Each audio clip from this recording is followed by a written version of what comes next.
Hello, everyone. Welcome. Thank you for joining us tonight for our Find Your Ancestors and Thursday night at the museum at the library tonight. I'm Katie Stilp. I'm the local history librarian here at the library. I'm also a board member of the Appleton Historical Society. Before we dive into today's presentation, I just have a couple quick announcements.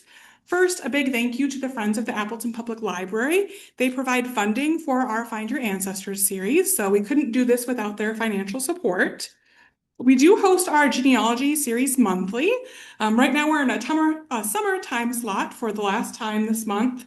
And then in September, we go to our normal time slot of the second Saturday of the month at 2 p.m. That's when we have our genealogy talks during the school year.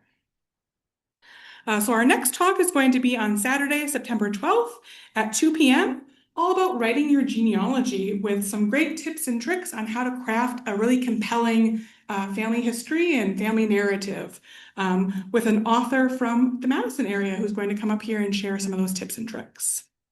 Then in October, we're going to host the Appleton chapter of the Daughters of American Revolution. They're going to talk about discussing researching your Revolutionary War patriots and seeing if you're DAR eligible and how that whole process works. Of course, we have a lot more other events we've got coming up, so check out our events calendar at apl.org, or at our service desk, we have printed calendars for the upcoming month. We also offer a genealogy jumpstart series that I teach on select Tuesday afternoons at 2 p.m. Our next session is going to be on August 25th at 2 o'clock, and we're going to discuss how to research internationally. So if you have ancestors that you know where they came from internationally, I'll give you some tips and tricks on how to find those. And for those interested in local history, I'm going to do one last walking tour of our library neighborhood this Saturday, weather dependent, at 10:30 in the morning. There is a little chance of rain, so just in case, that morning, if you plan on coming, check our events calendar to make sure we're still a go. If it's going to be rainy, we're just going to have to reschedule it, unfortunately. But if you're interested in that, we're just going to talk about the history of some of the buildings and businesses that were around this library neighborhood. And then finally, I'm going to tell you about, we have an event on August 19th, that's next Wednesday at 6 o'clock. We're going to be hosting author and travel journalist Bill Cleveland. He's going to discuss his book, Presidential Road Trips. So he's got 100 different sites in his book that are all related to the presidents, whether they were born there or visited there or have their museums or libraries there. So he's going to show us some fun videos and talk to us about some of those sites that he features in his book. Of course, the Appleton Historical Society also has great events coming up for their next Thursday night at the museum. They are going to be celebrating the 90th anniversary of the Americanos. And then on August 27th, they're going to host Gary Ahrens to share his famous stowaway story. The museum, of course, is open on Thursdays from 5 to 8 for free. So even if you aren't a member, you're welcome to go there and explore the exhibits. And then finally, just a reminder, the library is closed tomorrow. We unfortunately have an all-day staff training. Trust me, I'd rather be open and serving you guys than training, but we do need to do it because we are switching over to a new catalog. So we need to unfortunately learn all of that before we're ready to serve you again. But we will be open our normal hours on Saturday from 9 to 1. Now I'm excited to introduce our speaker. Today we have Angie Knudsen. Genealogy has always been one of her passions, all the way going back to 1981. She strives to uncover the hidden secrets in the walls of old buildings by doing extensive research, interviewing past residents, and studying the architecture. She's a board member or a member of the Appleton Historical Society and serves on the board of the Wisconsin State Genealogical Society. She also teaches basic genealogy classes for the Park and Rec Department. So everybody, welcome Angie.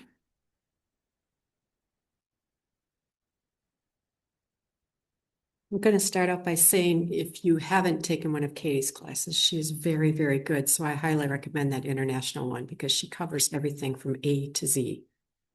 I always learn something. All the years I've been doing genealogy, I still keep learning things. So this is going to be about house histories. I brought some examples that only you'll be able to see. I can't show them to people on Zoom, but so consider that a special treat. Oh, can you not hear me? Is that better? Let me pull it up a little more. Okay, is that better? Yeah, I'll try not to wander away, which I have a habit of doing, or I'll just take this with me. There we go. So we're going to go through house history tonight. We're going to learn about how you could determine the age of your house, other houses, buildings you're interested in, or maybe somebody wants you to research the history of their house and, do a little workup for them. So we'll go through that.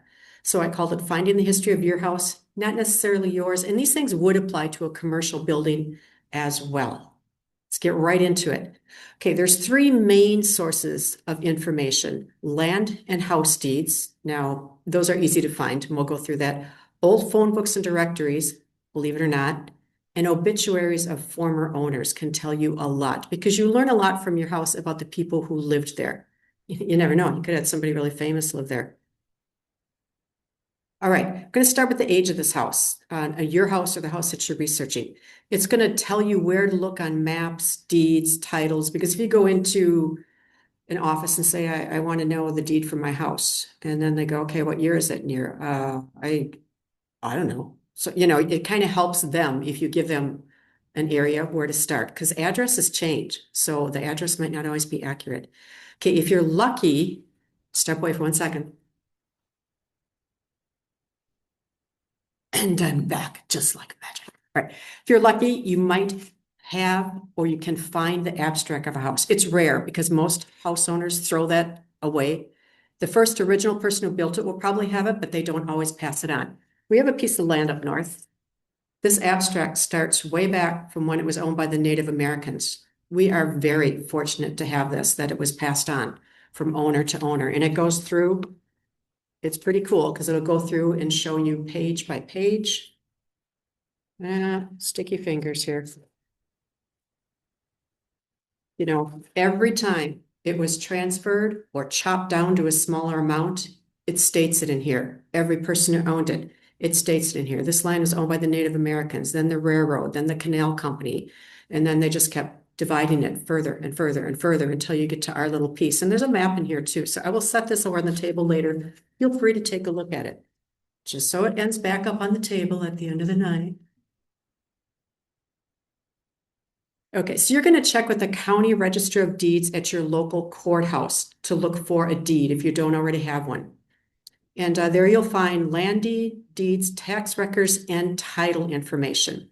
Okay, call first, make an appointment. You never know. They might not be open that day, or they might need you to make an appointment because lately, especially since COVID, some places only allow so many people researching in their facility at one time. When I was in Montello County in the courthouse, she goes, yes, we allow 4 people a day or 4 people from hour to hour. So I had to book my time. Luckily, I was the only one there, but I had to make sure that I booked it ahead of time. And Fond du Lac is the same way. They only allow a certain number of people in their archives. And I'm sure that's so they can keep a better eye on who's doing what and, things stay in place. Right. There is usually a fee for printed documents. Last time I checked, it was about $10 and as high as $20. Okay, that was more so for a birth document, the 20, but I do know they charge. They will not allow you to bring a camera or a cell phone in there because they're smart and they know you're going to take your cell phone and take a picture with it. So you got to be careful about that. I highly recommend bringing in a notebook and just taking notes. Or if you're a good sketch person, start sketching. That's what I would do. But again, always call in advance to check hours. I've showed up a couple of times. They were closed. Oh, we just changed our hours. We didn't have that much business. So we cut it back, or it's a holiday or something like that. Okay, check the history of your neighborhood. I found this extremely helpful when researching my house history. Look for the oldest house on the block, all right, and see if you can connect with that person. Okay, how do you find the oldest house on the block? Usually it's going to be set farther back on the lot line because there were no lot line restrictions back then. And way back, a person's front yard was considered more important than their backyard. The backyard was the outhouse. Hey, who wants to go there? Right? The front yard is where they showed off everything. They had their gazebo, they had their flowers. So the house will be set much farther back on the lot and they'll have a huge front yard. There is one if you drive down Mead Street, you can tell this was the oldest house because it's set back a lot farther than the other houses. Now I think it is if I am correct, 40-foot line, 20 some foot line from the street that your house has to be set back. And if you look, all the houses are uniform. Okay, also it could look like a farmhouse. More than likely it's going to be a 2-story because people had big families back then. So the houses were bigger. 9 times out of 10, it was a farmhouse, which was the case in my neighborhood, where the guy I talked to, it was a 2-story. And he said, oh, your house is just a gladiola field. He knew everything because his mother literally herself and some workers she hired added a little bit onto the second story of the house, which was pretty cool. But I automatically pinned his of the location, the size of the house, and then he told me all about the neighborhood, all about what went on there, when it was developed. The guy was a gold mine, still is. Okay, look at the structure. Is it brick, wood, stone? You know what slate siding is? Like it's almost feels like fake wood or really hard. It's about this big. Okay, some of it's made with asbestos. You got to be a little bit careful on that, but it usually looks like fake shingles on a house. If you have that on there, that is not the original siding, 9 times out of 10. So what you have to do is peel back a little piece and see if there's wood underneath. And I'll bet you that there's wood underneath it. That's the way my grandmother's house was. I don't know if you'll be able to check this. You can usually check in the basement. How far apart are the wood joists? Now the joist is the stacks in the walls that they adhered the paneling or the drywall or the wood or whatever they used to put your walls up. If it's 10 inches on center, and that means if this is my board, on center means you measure from the center of this board to the center of the next board. So if you see 10 inches OC, that means 10 inches on center. That means it was usually built before 1930 when they took great care in building homes. And let's face it, they were built much better than today. 12 inches on center, 1930 to present. Some people still do 12 inches on center. These days, mostly what I find is 16 inches on center. That's usually after 1907. Materials got more expensive. They wanted to save money. Maybe it was better wood. Maybe they used steel. So they just kind of cut back on how close and how much wood they had to use. Okay, the foundation, fieldstone, brick, poured, fieldstone before 1930. Brick was before 1955. Poured was 1955 to present. You'll still see that. That's the number one way they build houses. Concrete block was only 1920 to 1970. If you have a leak in your basement, you probably have a concrete block wall because those blocks shifted a lot. Check the windows. Do you have a rope system? In other words, when you pull up the window, do you see a rope sliding up and down? I have metal bands in my windows. Look for a date on the strip separating the two panes. So there's a little strip in there that separates two panes. Kind of, when you pull it up, kind of look in there, see if you can see a date on that. So fieldstone is what you see in the first one. Pretty easy, just look like stones that you pull out of a field, right? This is probably one of the best foundations. Actually, it shifted a little bit, but doggone, it was solid, could hold a lot of weight. Brick foundation on the right. Don't see too many of those nowadays. What you do see a lot of in Appleton is the concrete block, as when the most construction in this area went on. And the poured foundation on the right, that's what you'll see whenever you go nowadays. And sometimes, I don't know if we have them here, there's a machine that lays ropes of concrete. It's a new thing. It's all computerized. They just program it and the thing goes out and just pours in the whole concrete and foundation for the house all on its own. But like I said, concrete block is the one you're going to see most around here. Yeah. When did the concrete block start? Let's go back and take a look. Concrete block was 1920 to 1970, which is when they had the ability to have the factories and actually make the blocks. And my great-grandfather owned a block factory. So if you go over in the city park area or find the oldest area of your town, that's when you'll see the fieldstone. Okay, flooring is really important. Solid wood was usually before 1960 when wood wasn't so expensive. That's when you find those beautiful hardwood floors in homes. Anything after that, carpeting, linoleum, things like that. Well, linoleum was before 1960, but anything else is usually after 1960.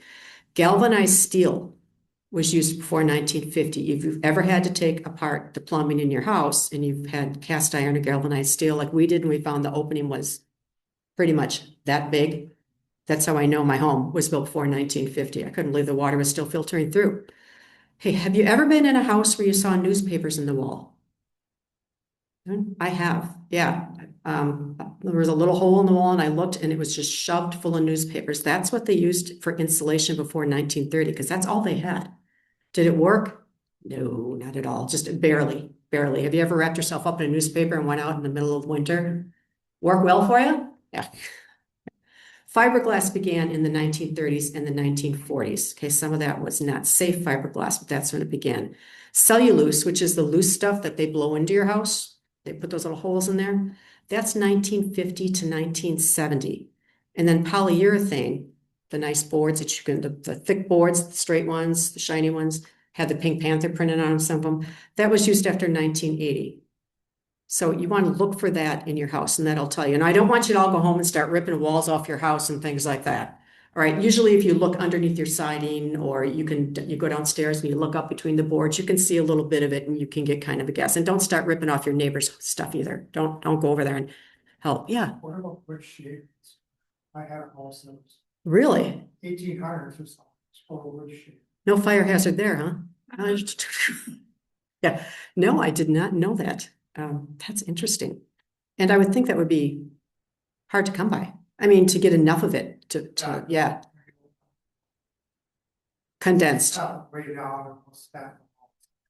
Same with newspaper. It's so brittle, it's barely even there. You have to look way in the bottom. So if you open up your wall and you see nothing, that means it's probably, take a look down, it's all sitting at the bottom. Okay, do you know what a cistern is? Have you ever seen a cistern in a house? Yeah, I was just in a house today with a cistern, and I got brave enough to finally, it's a house that I cleaned, to pull off the cover and see what was inside of it. So some cisterns look like the bottom left picture there, where you have to pull up a piece of the floor, and those ones are usually pretty deep. If you go down there, you're probably not going to come back up. But they're pretty deep, and that was the water that came in from rain spouts. And they used it not to drink, but to wash their hair and to wash their clothes, because it was considered, back then, it was very clean water. The one on the right is more so than the one you'll see in an old house. And a lot of people tore them out of their houses. This house did not have it. When I looked down in there, I saw some soda cans. I was thinking cool jewelry, maybe a skeleton, something, just something really different. But it was just full of garbage and clutter, and they're always tarred. It was tarred and black so that the water would not leak out. And there was a drain in the very bottom of it because it would drain out. But doggone, the thing still works. They had turned off the little spigot, but you could see where it came. The rain spout came into it, because when I first started cleaning there, it was full, and then it drained. I know my grandmother had me, because she was always yelling at us because we would throw stones over it so we could hear it plop in the water. But a cistern was probably up to 1940. Okay, is there a fruit cellar? How can you tell a fruit cellar? Lots of shelves. So if you go in there and you see lots of shelves, and they're pretty much pegged, just like you see up there, real close together. They did a lot of canning, a lot of storage. Like you could see their pumpkins, apples. That's what they kept in the fruit cellar. Coal room is another thing that you'll often see in old houses. Sometimes, such as in that house that I cleaned, there's even still coal residue on the wall. But what more gives it away is if you look on the outside, there's that little bin that says coal, which is where they would come, literally pull the chute up and just put the coal down there. Okay, and it's usually on, I'm going to say, it's usually on, for some reason, it's always on the north side of the house. I don't know why, but I've almost always seen them on the north side of the house, but they're pretty prevalent. Okay, any signs of addition to the house? If so, then you can go back and check building permits, and that building permit will give you the original age of the house as well. So you want to go back in there, the County of Deeds, and just ask to see building permits. Okay, Sanborn maps, that big, huge thing that we were looking at over there, that big, huge book, is called a Sanborn map. Hang on. Okay. The library has a wonderful supply of Sanborn maps for the city of Appleton, all different years. I happened to pull out the oldest one, which is September of 1885. Looks like this. These are all the streets that are on it. Now, there's not going to be a whole lot of streets here, 1885, correct? The very beginning of it, it gives you what's called a key or legend or whatever you want to call it. Tells you what all the symbols are on the map. Then if I go to the next page, usually a little bit more. I feel like I'm teaching in the classroom, like I'm back in school. Okay, so this is what a Sanborn map looks like. It gives you street views of every street that was populated in town at that time that this was printed. So this is 1885. If I looked at this in 1890, it's probably not going to be accurate anymore because they added more streets.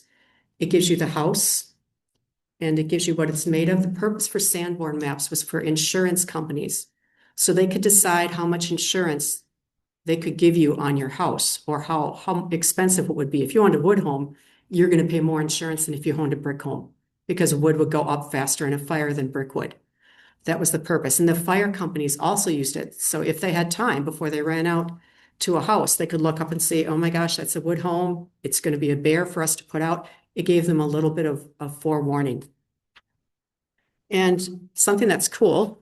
Okay, and if you look at the very bottom, location, government collections, Sanborn maps, You can go there. If you also go to the, why can't I think of, Library of Congress. Just popped out of my head.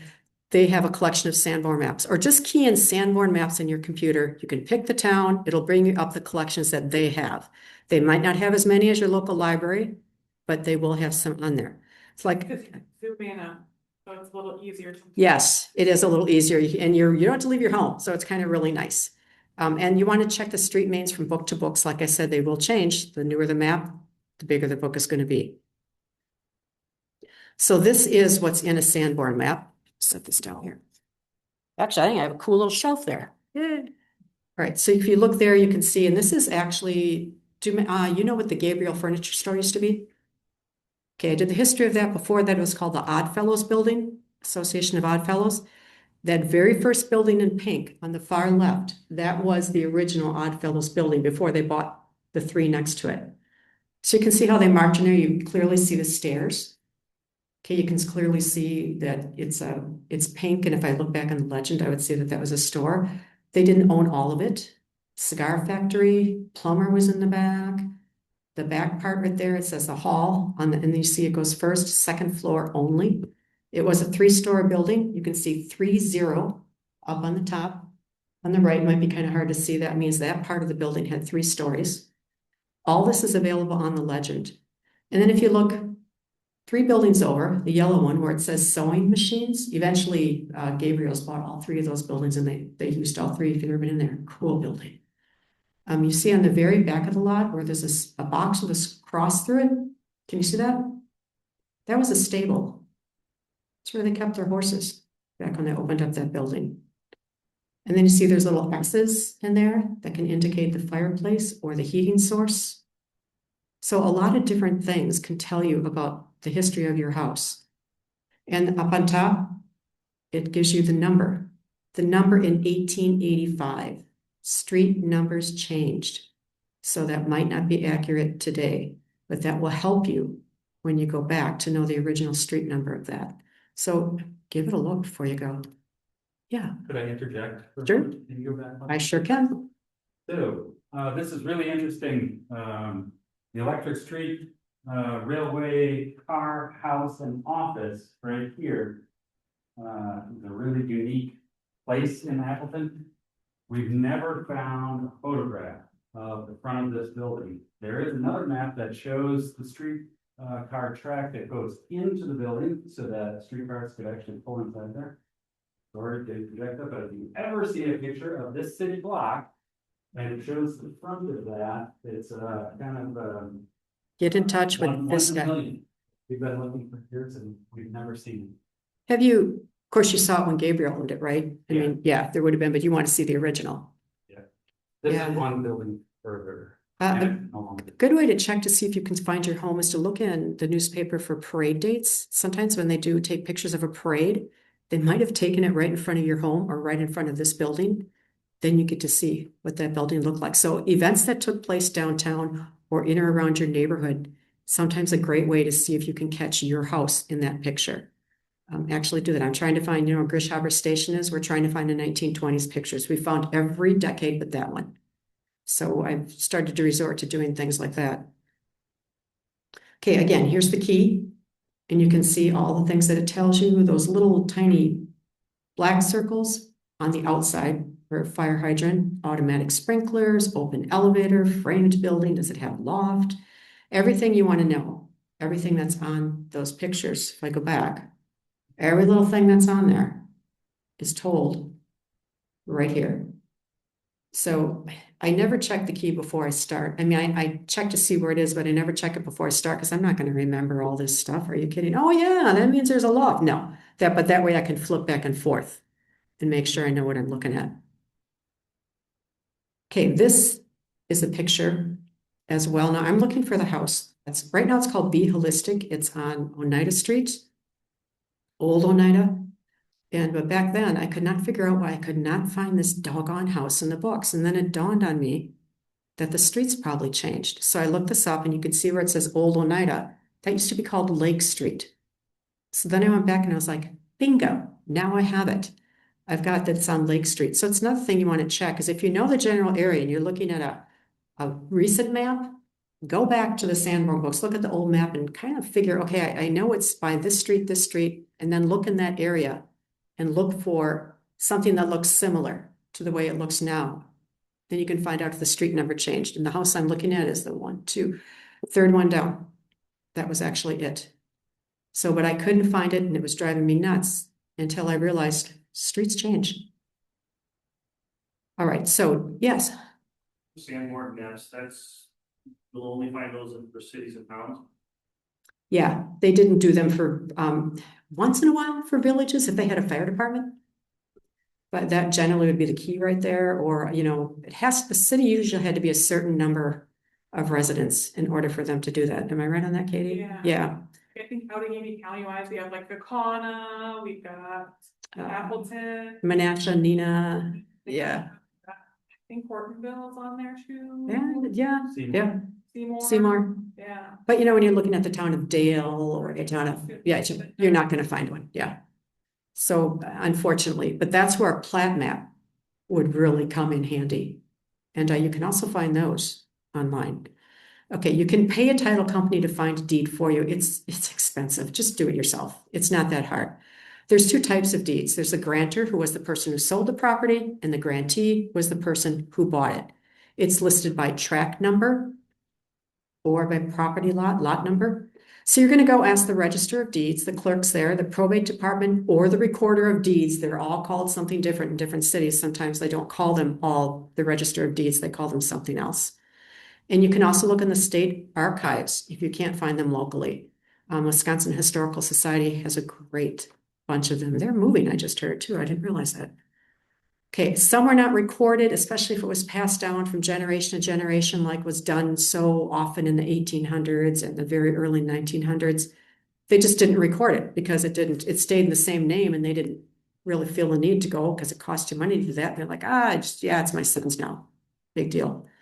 Okay, trace backwards and forwards through the index. I spent an hour tracing backwards. I started with the current address and I kept flipping through decade after decade until I finally found it again. Okay, now this person owns it. Then I had to flip back and back and back. And the ladies there or the gentleman there will help you with that. But be prepared to spend at the very least an hour, unless you get lucky, and it's a newer house and boom, it's right there. But if it's an older home, it's going to take you a while. Okay, if you don't have any luck, try looking for the mortgage in the index books if they had to take out a mortgage on it.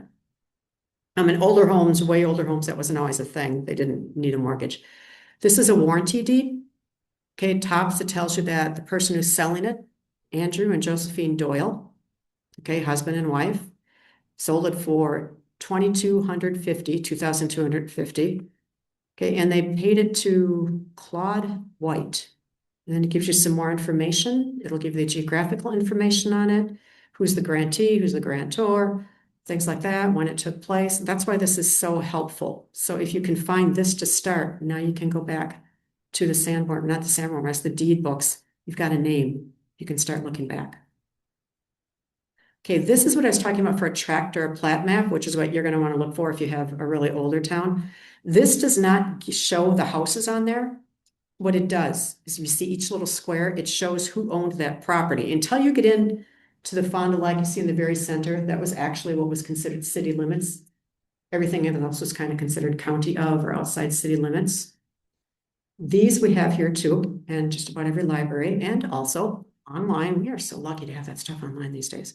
But you look and you see how they're all divided up. That's who owned that piece of property. There could have been one house, there could have been two houses, there could have been four houses, there could have been blocks in there. You don't know. It just shows you who owned that piece of property at the time before the city expanded and then the city took over the ownership of that property. So this will go back. So if you know that your ancestor owned property and you kind of know about when, it doesn't list it, you can't look up Michalowski, box number 4 over, no, you're going to have to spend some time with a magnifying glass, perfectly clear here, and looking to see if you can find that name. I spent an hour one day and I finally found what I wanted, but it took me that long because there's so many little names in there. But when you get it, it's like that, oh, Bazinga, I got it. It's that little, you just feel so great because you found it. Okay, so what's on a deed? The land, not the house, is on a plat map or a deed. They usually don't list the structures. An agreement, it could, if you're lucky, contain the architect. Ooh, that would be great for blueprints. And the D equals deed, AGT agreement, DT, a deed of trust. What is a deed of trust? That's when a third person, maybe the bank or somebody, takes over the mortgage for you until you have made sure that you've got the proper payment so that you own the deed. So in other words, it's your mortgage company. I can't think of a mortgage company because it's been a while since I've had one. So, okay, it gives the title to the person lending the money until the property is paid off. So if you have a loan on your house, you don't own it. The bank does until you pay it off. And then they don't even give you the deed anymore. They just say you're done. A mechanic's lien is when you paid people to construct your house and then you never paid them. Shortchanged them or you didn't have the money.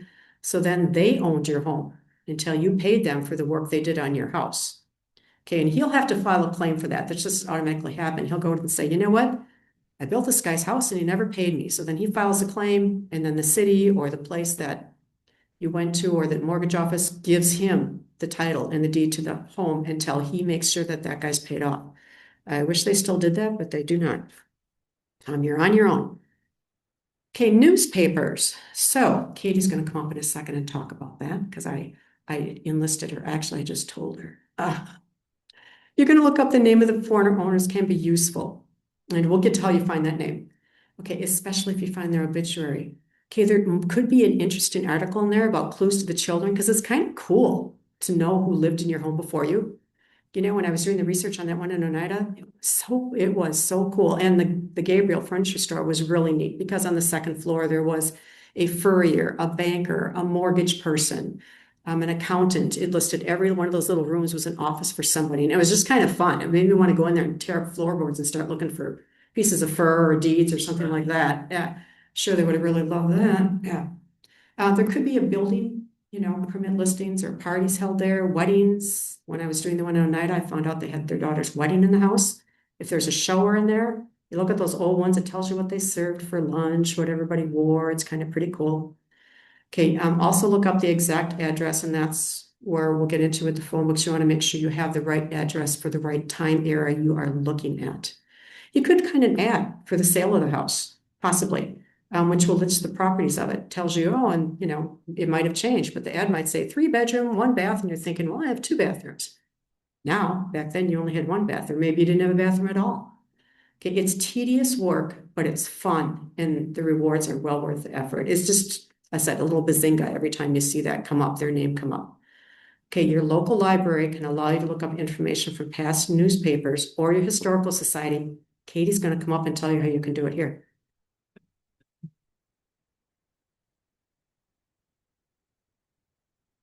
All right, so I can talk about newspapers for 2 hours. So Angie just told me right before we started that I was going to talk about newspapers, but I wanted to show you on the APL website, we have a lot of newspaper resources. So if you just go to our website, apl.org, got to make sure we're human first. Are you? I am. Under this Research and Learn tab, that's where all of our databases are. So these are completely free. Some of them you don't even need a library card for. So we've got a really great genealogy and local history area, as well as newspapers and magazines. So if you just click on those, that will show you some of the resources that we have. And some of them have fun little video overviews, or give you some additional information down here. If you haven't used those before, you're welcome to explore those. If you're specifically looking for the Post Crescent, we only have limited coverage through Internet Archive and a little bit of the current from 1999 to today of the Post Crescent. There are a couple other resources. If you happen to have a Winnifox library card through like Needham and Asha, they do have different databases than we do. So they have access to Newspaper Archive, which has a small run of the newspaper of the Post Crescent as well. Or if you have a Brown County library card from the Green Bay area, they have a really great resource that's called ProQuest Wisconsin Historical Newspaper Collection that I keep begging them at our library to get, but unfortunately they haven't gotten it yet. There's only so much money we can spend on our databases. But if you want to learn about those more in depth, If you go to our library's YouTube channel, youtube.com/APLREF, or of course you can get to it from our apl.org as well. We've got videos on here. So I've got 2 whole sessions all about newspapers. So if you go to the Genealogy Jumpstart, you can click on View Full Playlist. It's going to show you all of our genealogy sessions. We've got Newspapers Part 1, that's an hour and a half, and Newspapers Part 2, which is an hour and 41 minutes. So I guess I can talk about newspapers for 3 hours. But it walks you through, in the first part, how to find newspapers that aren't available online, because of course not everything is online. Part 2 is walking you through all of our databases that we do have access to online and showing you some live demonstrations of that.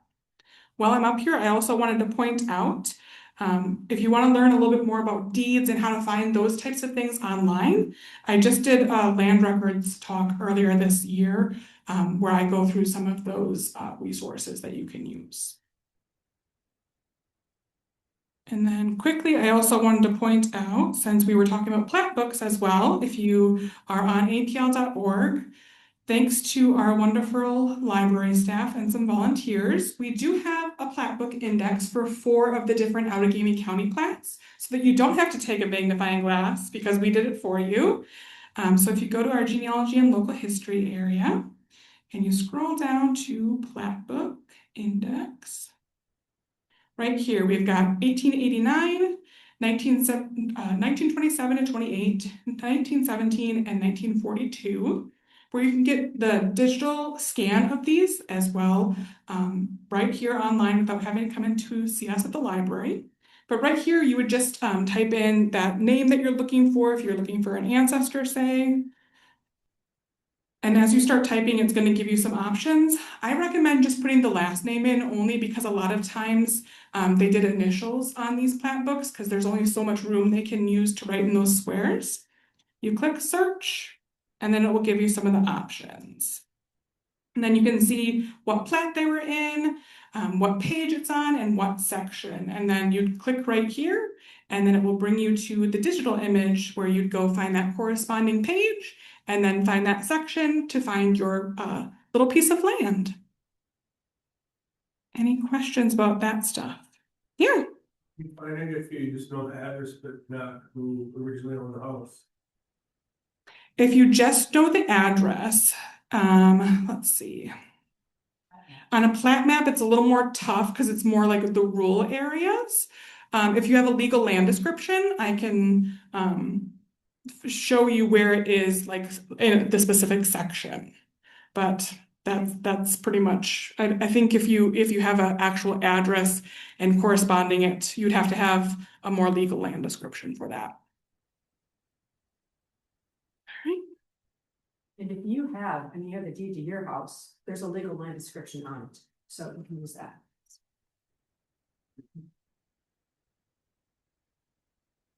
So that was helpful, yeah. Anytime we don't have to leave our home, although I don't know, I like coming here. I love coming here.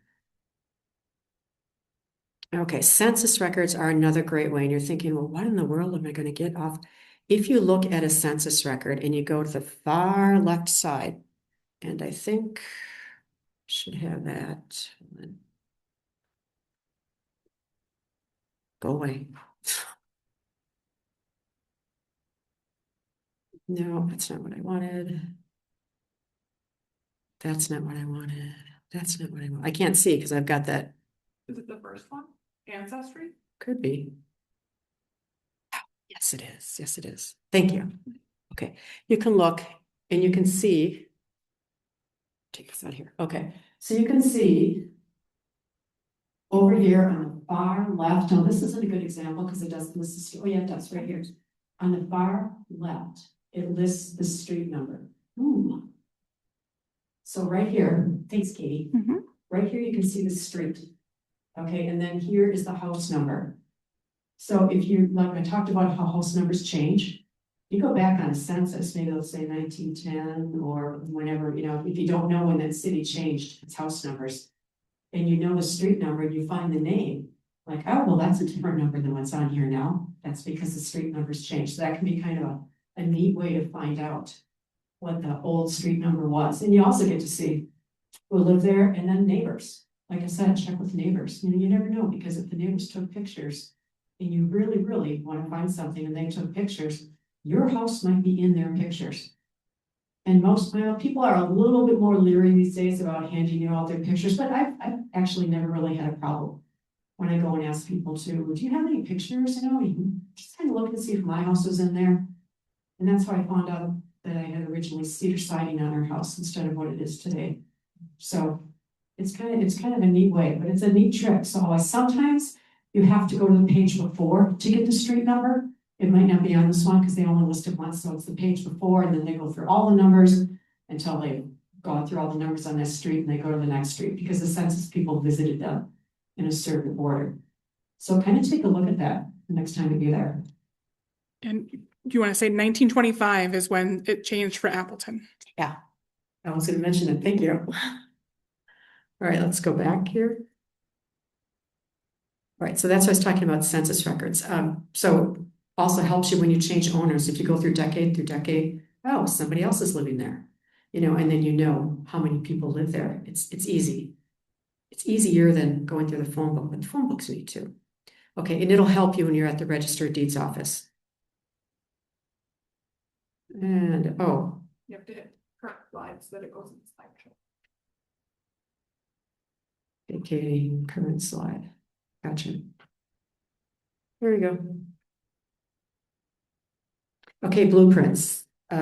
Rare, really rare and hard to find, but not impossible. Like I said, if you found the name of the architect on your deed, that's a great way to find blueprints. It's possible. You might have to do a little digging to find out if that architect is around or somebody bought out his company, but sometimes they keep old blueprints. The city used to. They purged them the year 2 months after I started looking for them. He's like, we just threw them all out. Yeah. I heard blueprints. In what? People there, Really? you at the top, and you get a good chance of the. Okay, look, again, don't start tearing apart all the posts in your house. So you mean the one at the top of the stairs? At the bottom, The bottom one? finished carpet or two, I looked at it. I don't know, screw it in, there's something in there that comes off, it's kind of loose, a little bit. Was it in decent condition or kind of brittle? Well, I didn't actually open it yet. Oh, you did? Oh, Thank you. yeah, you will after tonight. Okay. All right, let's go. Yeah, I bet you, your wife's gonna be like, what are you doing? Like, okay, if you can find the person who owned the land, but that's going back to the plat map, you can most likely, he's the developer who could help you find the builder.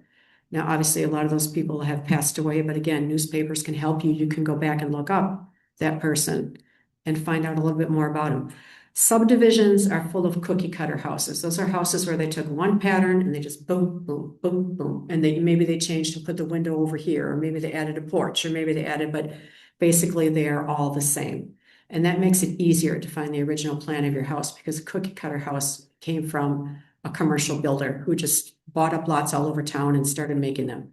Some builders never used plans, especially in the olden days. They just built it as they were going. They just decided, oh, I'll put a bedroom here. And that's what they did.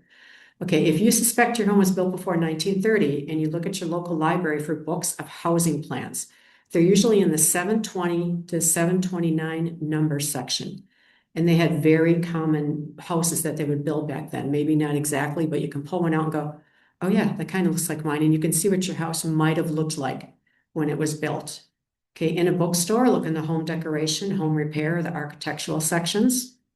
Okay, some newspapers, 1920s, and I've seen them as late as actually 1990. Every week they would put a printed plan in the newspaper. You know, they like, we're featuring this plan today, and then they'd show you the printed plan of a house. Your house might be one of those. I know it would be tough to go through newspapers week by week by week. If it's a commercial building, check with the city planner's office, although like I said, they did purge all those in about, I think it was year 1999, somewhere around there. He said, we did keep them, we didn't have the room, so we just tossed them all. And I was heartbroken. So yeah, but I get it. I mean, I kind of wish they would digitize them. Okay, historic preservation office. Okay, if you have a really old home, it could be on the historic preservation list.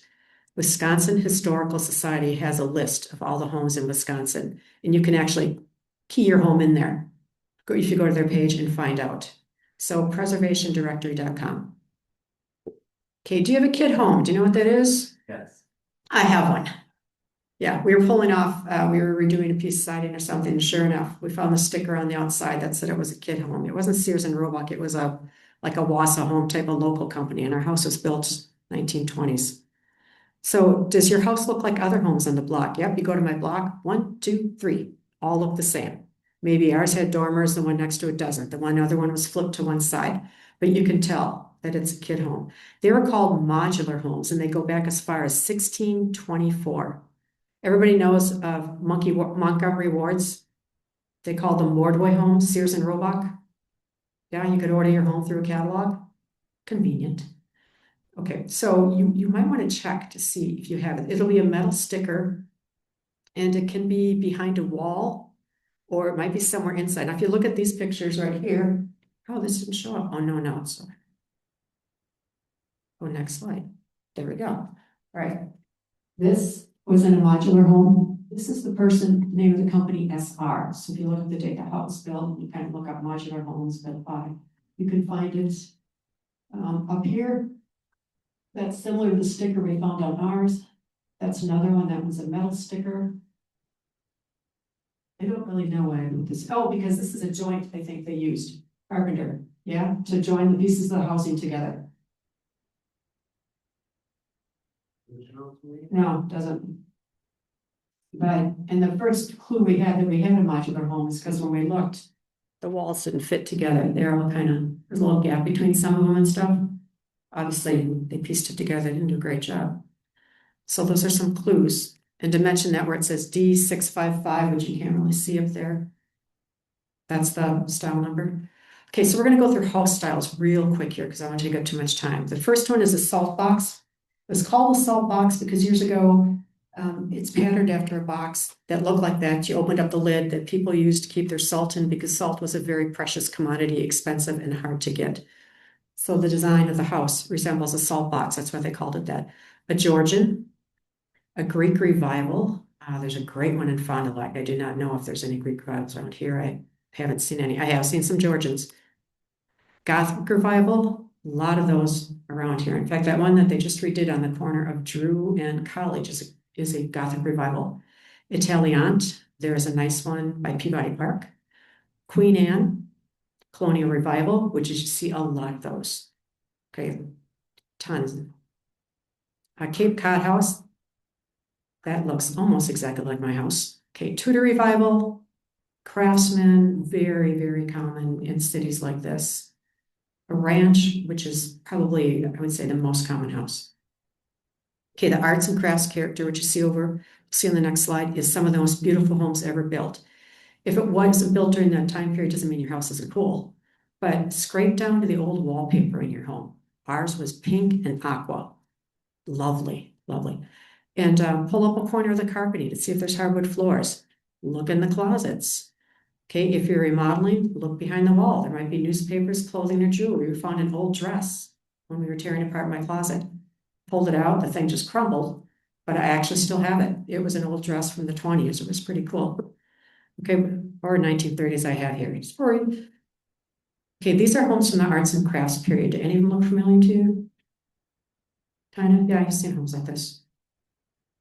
Okay, look around the insulation in the attic. When I was at my grandma's, I would pull jewelry. I would pull all sorts of stuff out of the insulation in her attic because she used to let us go play there in her nice fiberglass insulation. Check for a paper plate looking metal in your kitchen. That means that there was a wood stove there at one time. Do you see those little, usually people spray paint them because it's easier than put it in. See if there's an original linoleum under your bathroom floor or your kitchen. Do you have a cast iron tub? Are there closets in your bedrooms? Older homes don't have closets because they only owned 3 outfits, outer outfits, and they were wool. They were expensive, so they only cleaned them like twice a year. Yeah. You were taxed by how many rooms? Yes. Closet. Yeah. Yep. Is another reason, such as when you see a garrison. Colonial house is a typical 2-story, and then sometimes you see that there's a garrison and the top part goes out maybe a foot or 2 more than the bottom part. That's because years ago you were taxed on the square footage on the first floor. So to fool the tax, they would just build out a couple feet in the top floor, build it out and over. They got extra room without having to be taxed for it.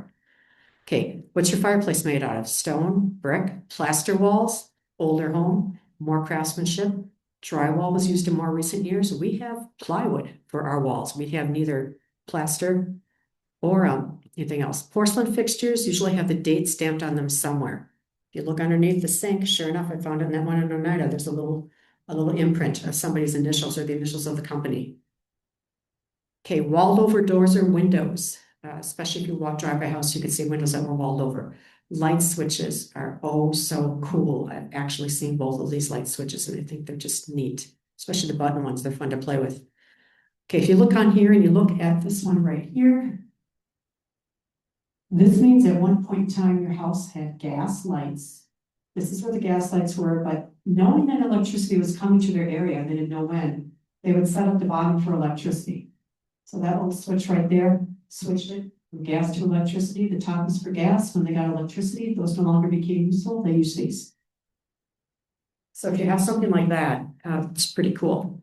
You can see the old medicine cabinet in the bottom left, where they put sconces or candles. Possibly that house did not have electricity. Gives you a clue. And I love the little neon light one. We actually had one of that when I was little. And then the little floor hole plug. This is from a furnace.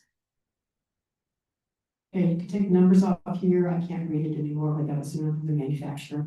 My son's furnace when he bought his house was 100 years old. The original furnace was in there. Did it work?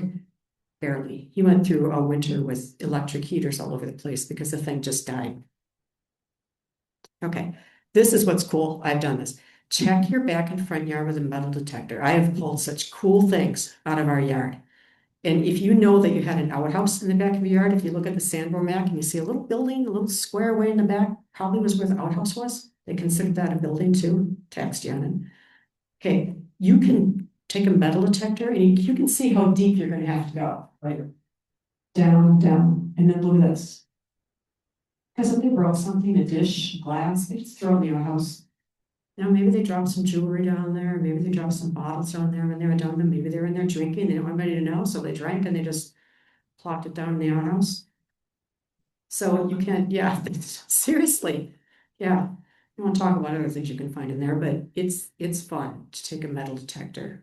It's just really cool. Okay, city records after 1890, most cities used building permits. Before that, it was hit or miss. Okay, there's where you can find the architect, the original permit. You're going to have to fill out a Freedom of Information Act form to get a copy of the permit. All it is just a form that says that you agree to the rules. You're going to take pictures, things like that. It takes you all of a minute to fill it out. They just want you to sign that so that they have a little bit of permission from you. Check utility records to find out when the house was connected to gas and electricity. Okay, tax records, I don't entirely trust. I found too many errors on them to actually be useful to me, but it's worth a shot. Architectural survey, and I think I had that in the handout notes too. You've got that wisconsinhistory.org records. Old newspapers we discussed, like I said, 4th of July, Memorial, look for a picture of your house. Maybe the photographer took it and they were right in front of your house when they walked by.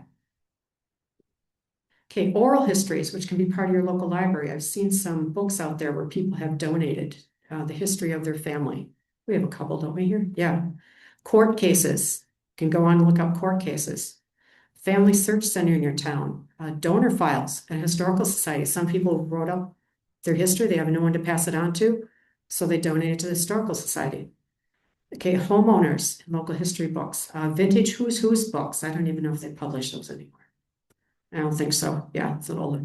Farmers directories, rural homes in Madison. The Wisconsin Historical Society has a great list of farmers directories or farmers where if you know it was a farm, this year he produced 20 bales of hay and 16 bales.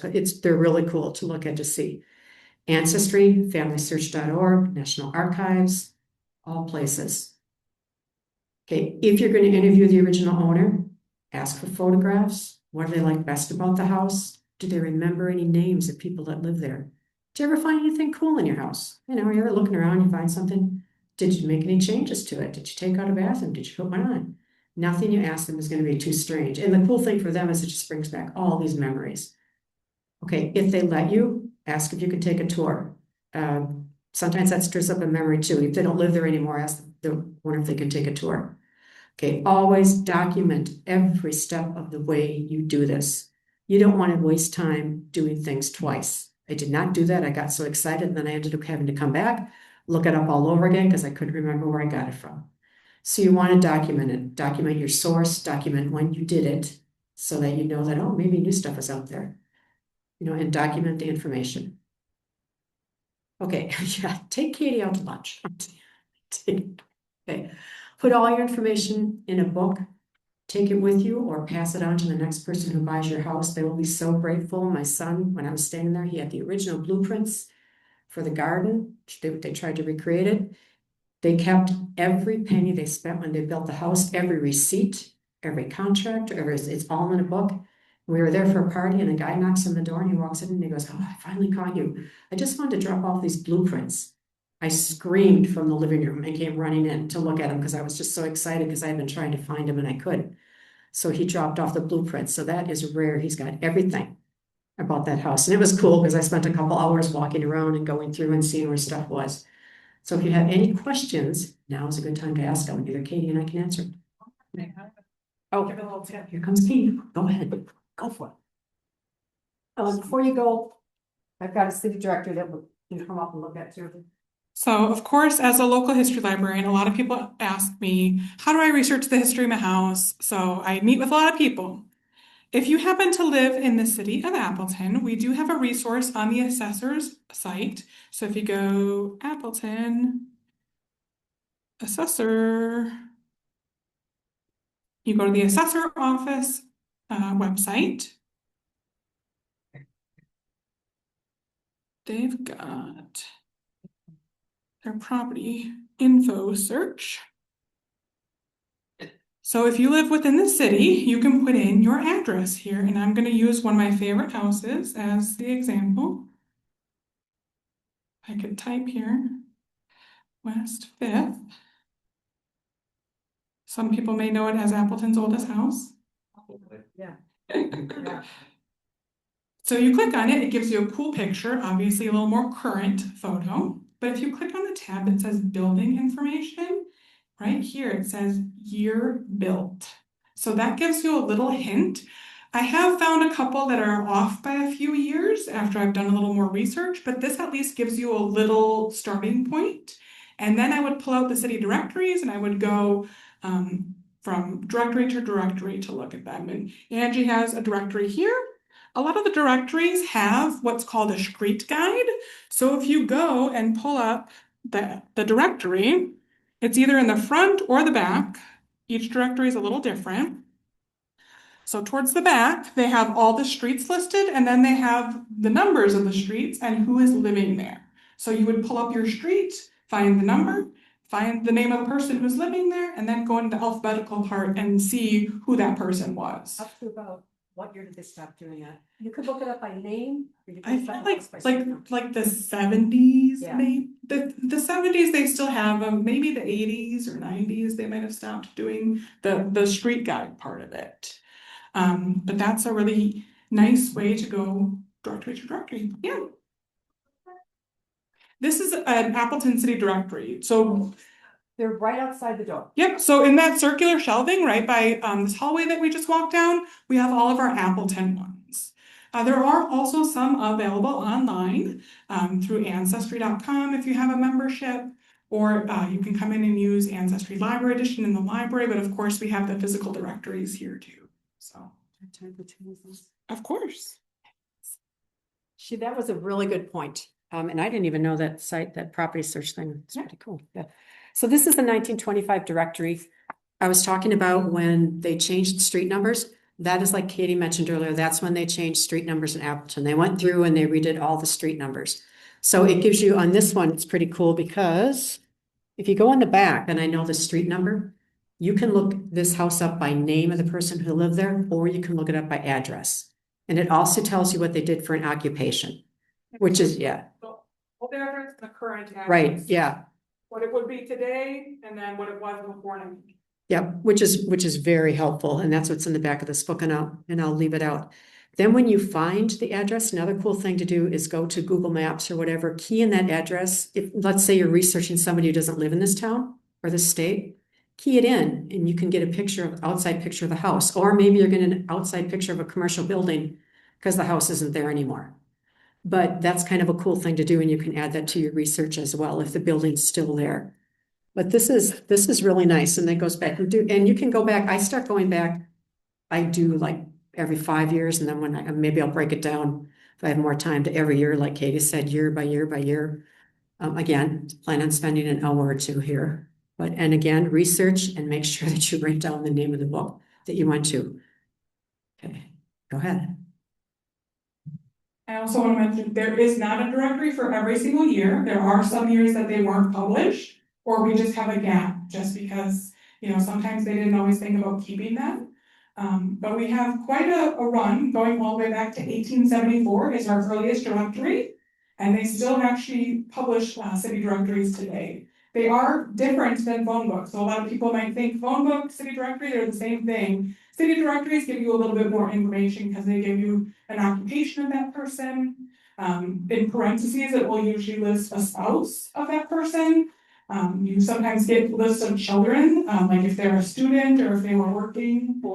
Boarders, people who like rented a room in that house. So you can get a little bit more information than you can in a phone book. And this is obviously also predating phone books. So going back to 1874 for Act. And it also has, we have some county ones, and some of the Appleton city directories also feature the smaller communities, so you're getting like Little Chute, Kimberly, Kaukauna. The Outagamie County ones will feature some of the rural addresses, but they don't give a ton of information. Sometimes it might give like the amount of acreage that they own, but that's pretty much it. But then you know to take that information and go to a plat map and then find their land on that plat. So this is, I'm gonna go over here, Sears houses in the US. You can kind of look this up online, which is where I found this. Gives you an example of some of the houses that you could buy. These were actually kit homes. They don't look like it, do they? They look pretty darn cool. I always envisioned kit home being tiny like ours. But you can go up and you can look at the national list, and they might differ from state to state, and do a little bit of research and possibly find your home on there. When I was talking about Google Maps, see if it comes up here. So I just keyed in a random address in Fond du Lac, 498 Scott Street. And I got that little white house with it, and that's the house. And I'm like, oh, that's what the house looked like. So now I have this house to add to my research that I can put on there. That's kind of pretty cool. We talked about I have a subscription to newspapers.com through Ancestry, so which is really nice, but it's not cheap. Okay, so I keyed in Frank Swikotowski. Okay, and I look there and I'm like, oh, but you can key in any name you want. So let's say I'm gonna key in the name of the person that lived in the house. And we'll do those dates. Let's see what comes up. 703 West Verbeck Street. Okay, and if I had his first name, and I think it was Conrad. Look. I know I lived in Wausau, but I know that when I went through here, and you can do this newspaper newest to oldest, so I'm going to sort by oldest. Let's see what I get. Okay, well, he lived in Muscatine, or that sometimes you have to do this. When you're doing any research, you have to go like that. So research is only Conrad Verbeck. We'll bring up every Conrad, every Verbeck, and the whole thing. Okay, now Nina. Okay, now we're getting, so there we go. Conrad is married. And if I keep going down here, it did have something. It does eventually, if you keep looking, I did find something about his house and what he did for a living. So that's what I mean by researching through a newspaper. You can find out about the person who lived there, and then you know what he did, or it might give a little information. He built a house, or he put an addition on his house, or there was a wedding in his house. In this case, it was a wedding shower that was there. But there's lots of stuff you can find. I love this. Yeah, that's what I was just gonna say. Put the address in, but don't be worried if you find a lot of people died in your house. Unfortunately, that happened a lot. present up by her park. And there was a picture of our house that it was for sale before it was ever occupied. Yeah. And it was describing that Appleton was moving to the north. And this was an example of it. It's on Parkway Boulevard. That's cool. South of Bloomington. I don't get as much love putting the address in as I do the name. Because I do both, yeah. Yeah, I do both, but I It usually do would one. tell you if it was a fire at the house and. Yes. Yes. Things like that. Yeah, that's the kind of information that is so cool. If you have a phone number also that's tied to a person or the house, by searching a phone. Yeah, phone numbers, yeah. Paper, you can find some really cool stuff like classified ads. Yeah. If they're looking for a babysitter or if Yeah. they're selling something, or if they're renting the house, they'll put a rental price on, with the monthly rental. Yeah. That's cool. And don't forget, remember that 1925 address changed, so you wanna do our current address, what it is, but then if you're searching the newspapers before 1925, you're using that old address, otherwise you're gonna get no results for 1925 if you're still using the current address. Can I ask you, what was the year that Appleton was moving to the north? It was 1936. 36. And I know that, where Appleton West was, that used to be where they held circus, where they put the circus every year. Before they moved that far west, and there was a prisoner of war camp at the church. That's just, it's not a church anymore, I can't think, but where Appleton West is, if you go behind it to the right, there was a prisoner of war camp there during World War II. That the Germans, they had the prisoners come and they worked in the canning factory here. Since we have time, I wanna show you guys too how to just easily pull up the Sanborn map, so go to Library of Congress, put in Sanborn map into your Google. It usually is like one of the first results. It's of course gonna verify that we're human again. If you click on collection items, this is gonna give you every single Sanborn map. They have them from all around the world. So of course, we're gonna narrow down by state first. Here's Wisconsin. You can see there's almost 1,500 just in Wisconsin. And then we can narrow down to Allegheny County. And of course, that's going to give us the Appleton ones. So you can see the different years here. They only have the early ones. So we have 1924 and then later. So these are the original Sanborn maps. So she pulled out one of them that it was original 1924 and then they started pasting updates over it. So we have a 1924, like before it had updates, and then these, we have two different one's from the 30s and 40s that it has updates, and then the other one's from the 50s and 60s when they just pasted the updates over the top, so you can't like peel it up, but you can pull out that original 1924 and compare it to the update. And please be careful when you handle those, you can. Yeah, see they're that very it's fragile. apart, so just take great care, making sure that nothing falls or that it cracks. It's a little bit brittle too. Yeah, but you can see right here, you can just pull out these images and it's really easy that you can zoom right in. It usually gives you like a cool map on the first page or second page. And then you can either get the page number from there or just go right through the book. Obviously, these really early ones are a lot smaller. They're a lot larger now that you can see, but you can kind of see all the cool stuff that there is and zoom in, zoom out. You can also save a copy of these. So right here, you can download a copy of it. Or take a screenshot. Or take a screenshot. Yeah. Any other questions from anybody? Otherwise, I was gonna pull up. This goes to one. The library closes at 8, so.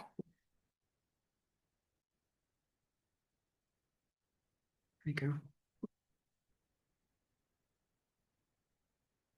So if you go to the Wisconsin Historical Society webpage, and it's thinking, okay, this is where you can find a lot of information. Let's go to menu.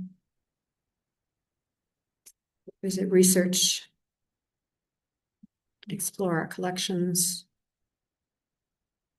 Okay, and this is where you can find everything. Library and archives, historical, digital collections, because they have some of these things digitized as well. And I'm actually working on a project for the Wisconsin Genealogy Society where we're digitizing all of the pioneers. People can apply for a pioneer certificate, which means your family was one of the first people to live in Wisconsin. And they have to have proof in order for us to give them a certificate. So it's a really cool thing because it goes through how they obtained that proof. It goes back to who lived here first. That will be, it's coming up. It's gonna take me a long time, but just doing so. Just a few of the things that they have digitized. You know, and these are some more popular ones. You can look at many, many other things, but you know, kind of tool around on their webpage and see what you can come up with. And you can always take a trip down there. It's well worth it. Be prepared to be overwhelmed because they have a lot of information, but more than happy to help you. Anything else? You're all so quiet. Okay. Thank you for coming. Okay, make sure you tune into her international overseas. I would, but I'm going to be at my husband's 50th class reunion. Now I can see that you're all trying to guess my age. I want you to know that I got married when I was 10. So, probably not gonna be accurate. Thank you, everybody, for coming. I do also have some of my business cards on the back table. If you have any more questions as you're starting to dig in and research your house history, if it's an Appleton one, feel free to reach out and or see if I can help you.